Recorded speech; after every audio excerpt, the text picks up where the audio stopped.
Chantelle Syrette is Anishinaabe woman, mother, daughter, sister, cousin, and friend who happens to be a registered psychotherapist. She is both Ojibwe and Ukrainian with membership with Batchewana First Nation of Ojibways. She belongs to the Wolf Clan. Chantelle, welcome to Elevating Women's Wellness. Thank you for being here. Thanks. I'm so excited. Yay. I'm so happy to have you. So tell us a bit about yourself and your journey to your current work. Well, so Ani, Nashke Megazena Dishtagaz, Mind and Dodum Batchewana First Nation Dojo. I am Chantelle Syrette. I am from Batchewana First Nation. My spirit name is Young Eagle Woman, and I am from the Wolf Clan. I born and raised in Vancouver, and I came here to Sault Ste. Marie 13 years ago to live on traditional territory when I was 3 months pregnant. I am first generation residential school. Yesterday was a challenging day, so I'm not sure when this is going to be released, but yesterday in Saskatchewan, they found 751 unmarked graves. So that's when I mentioned myself being a first generation residential school survivor, that's the overwhelm that I feel thinking about my family and our communities and all the people across Canada that attended residential school that are still impacted. My father went to Spanish residential school and he was there for about 9 years. Yeah, so I've been here in the Sioux for about 13 years. I started my journey when I was 16 years old on the Surrey crisis line. How that happened, I guess it was my spirit that was guiding me, but I am a trauma survivor and I was struggling with an eating disorder at that time. So I quit school and that day, and then I went across to the hospital trying to see if I can get some help. And then I saw a sign for the Surrey crisis line. So I didn't know what to do. So anyways, that sounded really cool. So I signed up for that. And that's kind of where I recognized that I had some skill in working with people that are trauma survivors. Yeah, and I really from then I was on there for a few years, and there was a lot of role modeling happening to me at that time, 16 and 17, all these women that were going to school and college, and they were doing a 2-year program at Douglas College, the community social service worker program. And of course, I was a dropout. I didn't graduate from high school. So I just never thought that that could be part of my experience. But I just really wanted it. And I watched them and, I read the books that they were reading. And then I think about when I was about 25, a lot of happened in between that time, but around 25, I kind of got the guts to kind of try to go and do it. And so I did that back in, I think it was 98. And I found out about residential schools actually. So I was quite late in the game because my father died when I was 13. And the only time that I ever really heard about residential school was because if I got in trouble, I'd be going to residential school. But my dad never talked about it. There's 2 ways to survive the residential school, and one of them he chose to conform. So he was very, very religious. He actually was going to be a priest, but he got booted out because he had anger issues. I just love that story. From then, actually, after I did college, I moved on to the University of Victoria, and that's where I did my undergrad in child and youth care, where I actually feel like a lot of my values, I really learned about who I was in there, and they really resonated with the First Nations community, like on Vancouver Island, where I worked. It just was a really great fit, and I really actually feel that I feel very grateful for the CYC program at UVic. Really built a lot of who I am today. And then when I moved here, I went and got my master's in counseling psychology, and I've been working for Indigenous agencies here in the Sault Ste. Marie, either working for Batchewana First Nations, NOG, or Mama Wazing, and I currently have private practice.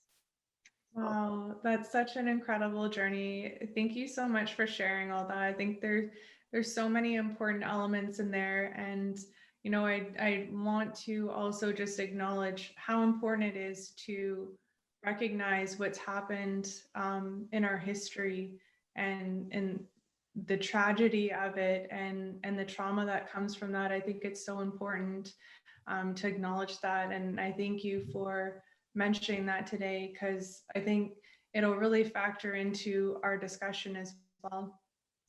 Most definitely will. Yeah. Mm-hmm. Yeah. So who are the typical clients that you work with in your practice? Well, I'd like to consider them human. I work with the human population. I'm human myself.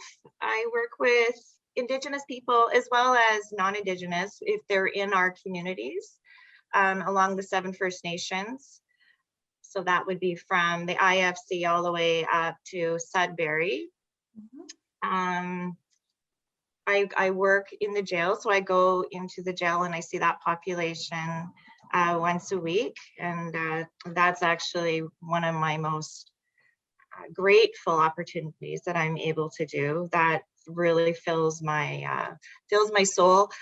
They teach me something every day. Every time I go in there, they know so much about me, the way I practice. So yeah, I'm so grateful for them. Sounds like you have a diverse patient population that you're caring for and learning from too. And I think that's such a beautiful recognition, because I agree, in my practice too, I learn from my patients every single day. They are teachers too in their own right. And such a beautiful synergy to be able to care for people in that way. I love that you use the word synergy, actually, because that's the name of my private practice. Oh, amazing. I love that. Yeah. What would you say are the common mental health challenges, specifically that Indigenous women are facing in today's society? That's such a loaded question, eh? Mhm. And if we can unpack it just a little bit, if we understand like what mental health is or mental wellness is, we Mhm. know that it's about balance, right? The physical, emotional, spiritual, the mental. So having mental health issues is kind of just really about not being in balance in some of those areas. Mhm. So going back to your question, well, we're in systems, eh? And whenever anyone is in a system, there's always barriers. And we know that women, Indigenous women, and Two-Spirited are 5 times more likely to be involved in any type of violent relationships. We know with the missing and murdered women, like with the 231 calls for justice, like there's just so much. And then just now with the R.C, with the residential schools, we know that women are the ones that birth our children, and so certainly intergenerational trauma, PTSD, complex PTSD, actually within all our clients, Mhm. that's kind of one of the biggest challenges that they have, is just navigating the system and then finding culturally appropriate services. And then sometimes if they do find culturally appropriate services, there's this thing called lateral violence that we experience in our communities, and that's real, and it's definitely a spirit helper for all of us to kind of learn that when lateral violence does participate, or if we participate in any form of that lateral violence, to teach us that that we're needing to move forward and be well. Can you define what lateral violence is for those who might be new to that term? Well, I guess a notion of it would be crabs in the bucket. Oppressed people oppress people, Mm. hurt people hurt people. Yeah. I'm not saying that everybody does that, Right. but it exists, and it exists in systems, right? And it exists because, well, we have this thing called the Indian Act, and this Indian Act really is about playing each other off. It's super complicated. Yeah. and super painful. Thank you for enlightening on that point. And I think, those analogies that you used help sort of describe what it is, but I could imagine that it's a really big topic to break down, but thank you for sharing that piece. Love is really the answer to, loving yourself and loving others, and following our teachings are ways to kind of navigate through some of that. Yes, yes. And how do you infuse Indigenous teachings into your approach with your clients? I like to think that I infuse mainstream modalities into my approach. Ah, Um, I thought about that question because we get that a lot. Let's indigenize our policies, or let's indigenize this, or let's make this indigenous, right? And right. it's a touchy subject for many of us, because Mhm, what does that really actually really mean, right? mhm. My ways of knowing, simply of just being Anishinaabe, just having blood memory, blood going through my body. It's just a kind of a way of knowing, a way of doing. And then on top of that, of course, I do polyvagal theory, which one of my girlfriends, Alicia Petey, who's a social worker, she says, you guys have been doing polyvagal theory for times, like forever, and that you have this nice white guy calling it polyvagal theory.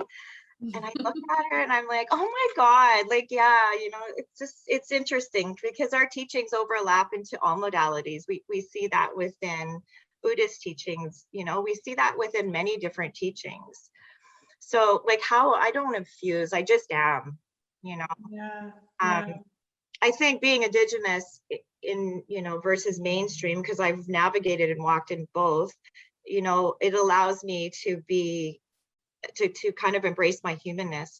And that's what Brian Nuchitai would say, like just when you're working with clients, just you're coming from a human perspective, like embrace your humanness. And that's all. Building on relationships and connections, self-disclosure, sharing experiences. Like I never send any of my clients somewhere I would never go myself, right? I am a trauma Mhm. survivor. I have been in therapy all my life. I will continue to be in therapy all my life. That's actually where I learn a lot of my skills. I learn what I don't like. I learn what I like. I do the navigating and learn different modalities through therapy, actually. Yeah, for Yeah. sure, which is great. And I think I want to thank you for the reframe on that question. And I think it's a really important one to point out. So thank you for that. And also, you mentioned self disclosure, sharing experiences. What is the value of vulnerability and how can we embrace it? Well, all we have to think about is our relationships that we're in. Our relationship become closer when we're more vulnerable, we're more open. Vulnerability to me is just like, here, this is my heart, you know, here I'm trusting you with pieces of my heart, or hey, you've just hurt me, or, so embracing vulnerability into the work that I do is like a super strength, right? It's a superpower. I believe that if we can get people to be vulnerable in their practice, it's a fine line, right? Mainstream would be saying, like, there's boundaries, and yes, of course there's boundaries, but there's also whose needs are being met. So when I'm sharing information around my experiences, I'm very well aware of whose needs are being met. I'm sharing a story for teaching. It's all about role modeling in our communities. I can constantly learn from people in my life. Role modeling. And you had mentioned too in some of your early experiences that role models were important for you. Why are role models important for all of us? That's how we learn. I believe that's how everybody can learn. We learn what we don't like. We learn what we like. We learn what we want to be like. I know, like, my earliest role models in my life because were like Louise Hay, and I got to meet her. Like, it allowed me to do better. And my clients role modeled for me think a lot too. Like they all have gifts. And the work that we do, I like to believe that the work that we do in the Indigenous community is really focused on the strengths Yeah. and pull out the strengths. So you have to pull out their strengths, so they're role modeling the things that they do well. I love that. So taking more of a strengths-based approach, so that you can acknowledge and recognize those gifts, and maybe even bring some self-awareness to them if the individual isn't necessarily recognizing them too. Right. And you know, and one of the things is I am a trauma survivor. I spent many years in my eating disorder with anorexia and bulimia, a really long period of time, I have to say. And the fact that I did it, I see myself as a survivor thriver. It allows other people to see, that, hey, I'm just human and I screw up all the time, but I get up every day and I continue to want to learn. I continue want to, walk the good way. I continue wanting to love. We need those markers. They're just mile markers, right? And there's role models that teach us things that we don't want. Yeah, I think contrast can be a powerful teacher. Those things that we don't want, we can sometimes, take equal value from as to what we do want or what we would prefer. It can enlighten us to those things. You role modeled for me too when I came to visit you, when you were treating me and I had dirty feet because I forgot that I was in the garden and I was brushing, and you're like, no, I love it when you're in the earth because you're breathing in the bacteria. And I'm like, bacteria? All that, right? And I'm like, now I'm putting that into my practice. So fortifying your microbiome. It's all good.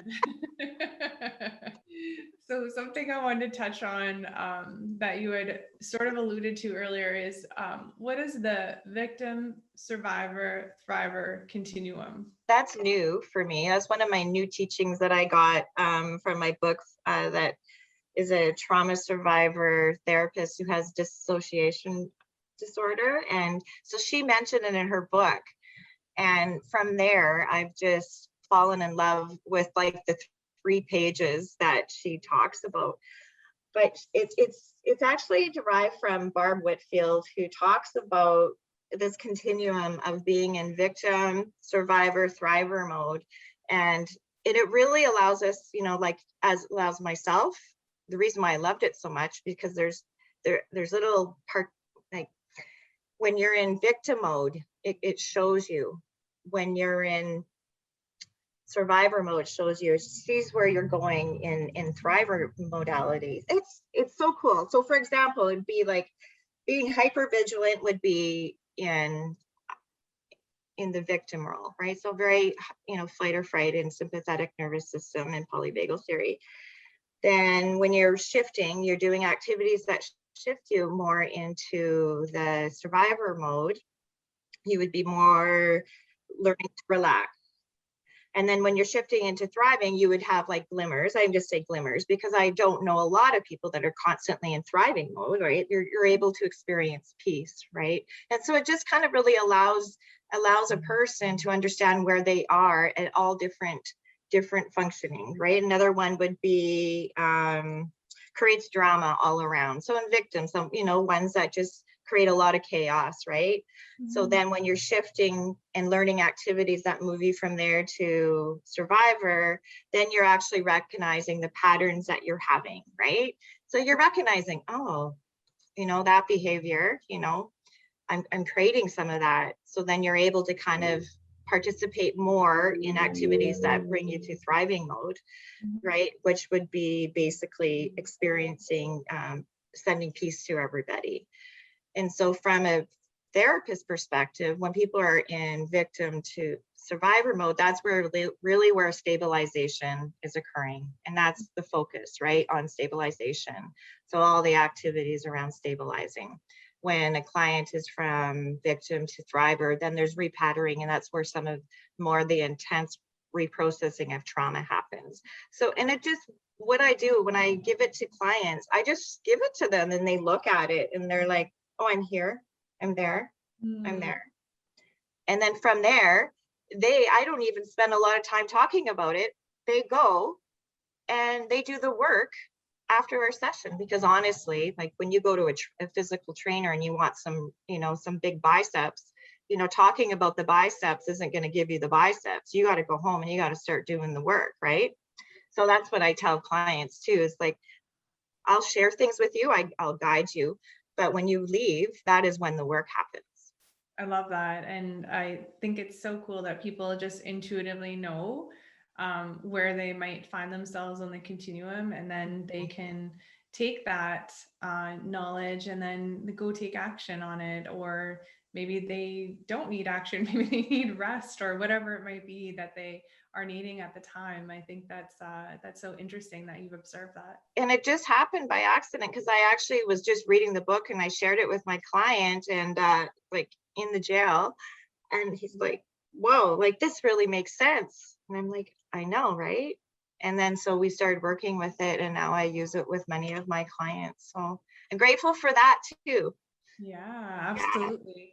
And so you've mentioned polyvagal theory a couple times. I'm wondering if you can share your experience with that specifically. What does it mean? What does that look like? Maybe in a therapy setting. I'm so curious to hear. I'm such a polyvagal geek. I'm grateful for, I know that you have Heidi, the OT. She's one of my best friends, and she introduced it to me about 6 years ago.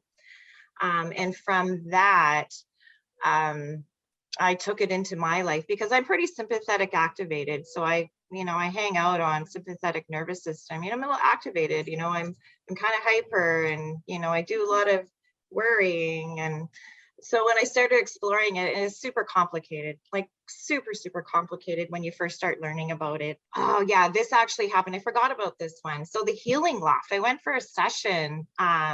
She was doing touch healing on me, and she gave me one exercise. It's called the triple warmer smoothie.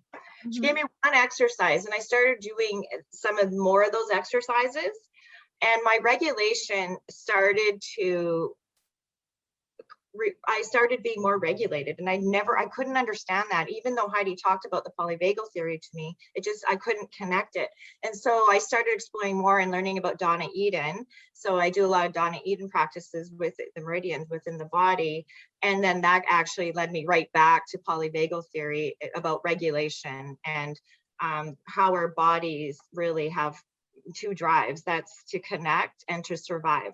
And that's in essence, and the therapy that I do really is about surviving. A lot of people that are in survival mode or PTSD or have trauma really have issues with their nervous system, with being activated or flight and fright and freeze. So state determines story, so the state of your body will really dictate your story.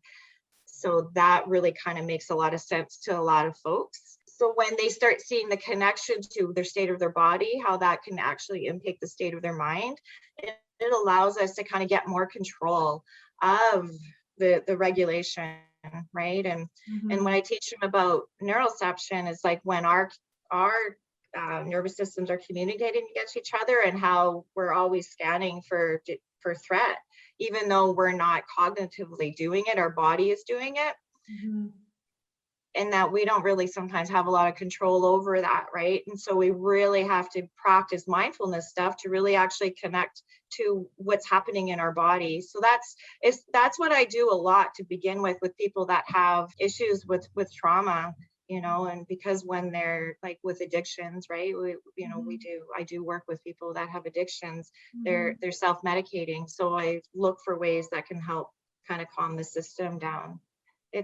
I think it's really important, and a lot of modalities really do not bring the body in.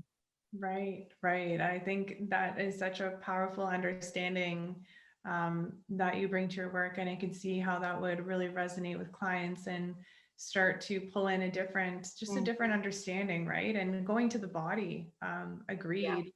Particularly, if you're working in the mental health realm, it's often focused on the mind and emotions, and maybe doesn't go any further, but they're all different levels, right, of our wellness, of our health. Issues are in our tissues. And if you've ever if you ever do some yoga work, or if you're doing foam rolling and then suddenly you start crying, you don't know why, it's because our issues are in our tissues. And so that is really important. And when I think that when we embrace polyvagal, it really reduces a lot of the shame as well. We can all be reminded to be kind to our body. So true. I'm wondering, how can non-Indigenous healthcare providers and individuals become allies? That that's a tough question, because it's extremely hard to be an ally. Like, Mhm. oh, it's you have to have guts and grit, and you got to be powerful to be an ally. So you got to want to do it, Mhm. and you got to really know why you want to do it, because to be an ally is really to amplify our voices, like that people that are oppressed, right? I always say sometimes I need to sit down and I need you to stand up. And right now, like, we're having a lot of allies right now across Canada with the 215 and 751. Like, we're getting a lot of people that are shocked, and but it does take more than just Mhm. changing your Facebook status, right? Yeah. And it takes more than being words. Like, we have, like, there's lots of allies in our community. Like, the breakfast pig, Angela Caputo, like, she is an ally, man. She took this, she did a fundraiser, and she raised a lot of money for the Indian Friendship Center, by selling Indian tacos and signs, and all the proceeds went to the IFC. So I gotta say, action really is what allies are needing to do. There's Amy Williams, I just saw that too yesterday. She raised $7,000 for with her painting of the Shingwalk with the little kids' shoes on the front. Is beautiful. She has more of a quieter nature. Mhm. Action, right?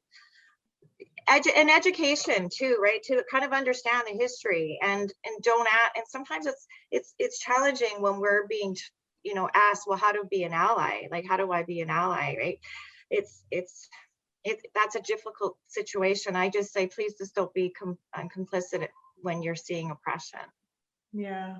Yeah. I think those are some really incredible points that you touched on. So starting with a willingness, the intention, knowing your why, where you're coming from with that, the education, and ultimately the action.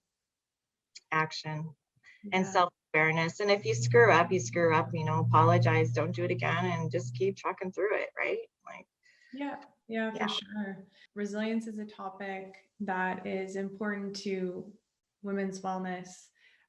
What does becoming more resilient mean to you, and how does it apply to the women that you support?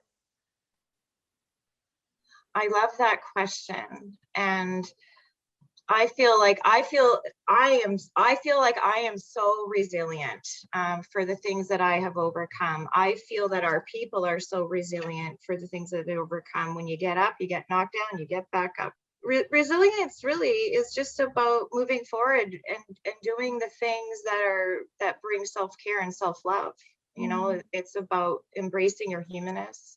It's about finding balance in our lives. It's about being powerful. It's about misbehaving with integrity. For me, it's just anything that creates who you are with love. Thank you so much. That's such a beautiful reply. And I really appreciate you today sharing your knowledge, your wisdom, your experience. I have no doubt that people are going to benefit tremendously from what you've shared today. Oh, thanks for having me. This is fun.